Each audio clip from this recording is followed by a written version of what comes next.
if you're having burgers every day, at some point it will have some harmful effects on you. Correct. If you're having burgers once in a while, it won't affect you. So it's the same thing with influencers. What you have, your dal chawal, roti, your vegetables, your protein that you have daily is going to have, what you do consistently is what will affect you.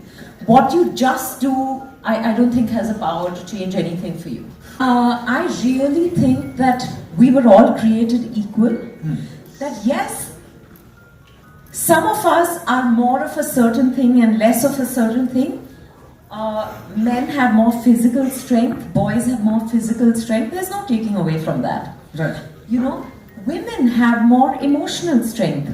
But that is also strength. If we measure everything only in physical terms, of course the women are going to seem like they're falling shorter. Correct. Like if we had to suddenly begin to, measure everything in terms of EQ. Correct. Your emotional quotient can be, felt like I was lesser than the boys and therefore I wanted to be like the boys. I think, now I'm, do you want to guess my age?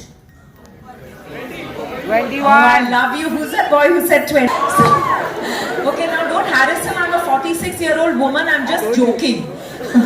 But you know what I mean? I spent a lifetime wanting to be like the boys. It's only now that I'm respecting that we're made differently.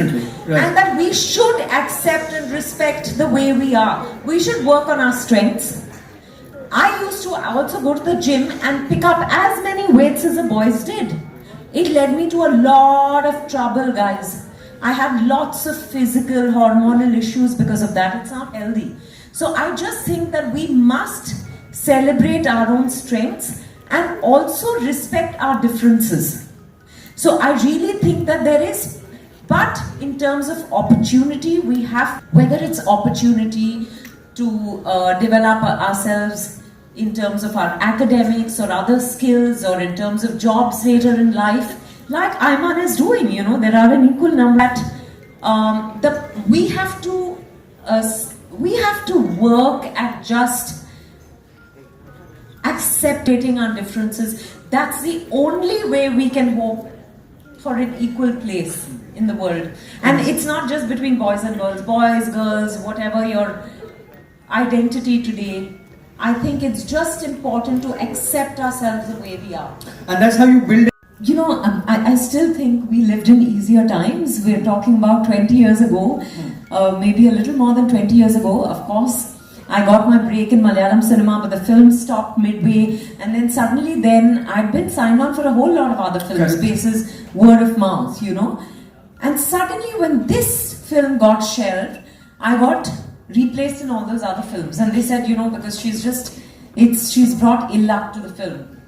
And they labeled me jinx, what they call Panvati. And I was heartbroken because these are things you can't do anything about. These are not fixable things. I want to say to the kids today is that today it's far tougher. Today you get 5 likes on one picture and 500 likes on another picture and you're confused about what you did to be so likable on one day and not so likable on another day.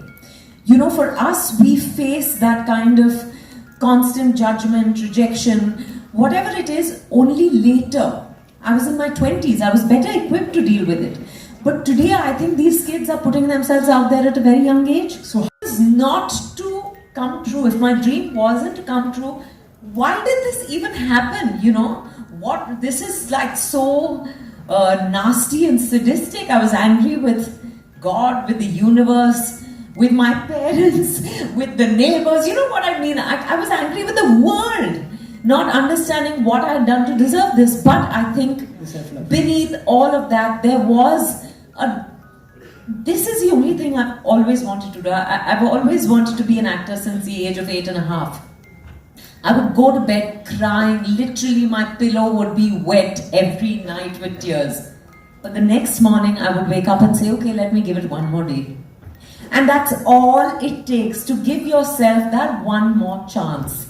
And sometimes when things don't work out, to just step back and say, okay, maybe I just need to walk away from this. Like they say, when you lose something, right? You lose an important piece of paper, or you lose your phone or your pen or whatever it is, you look. You go and sit and say, okay, fine, forget it. I can't remember where I've kept it. And suddenly, it'll come to you where you've kept it, or suddenly you'll go and find it. So sometimes it also requires you to just take a pause from that dream. It's like, I love saying this, but you know, when you're waiting for your crush to come through that door, only so many giggles. Only this side. You all don't have crushes? You all don't have crushes? When you're waiting for a glimpse of your crush, you feel like your crush is taking forever to come out of that door. You know, so the best thing to do is to keep yourselves busy with other crushes. Don't give that crush importance, and suddenly that crush will come running to you. Do you know what I'm saying? Do you get what I'm saying?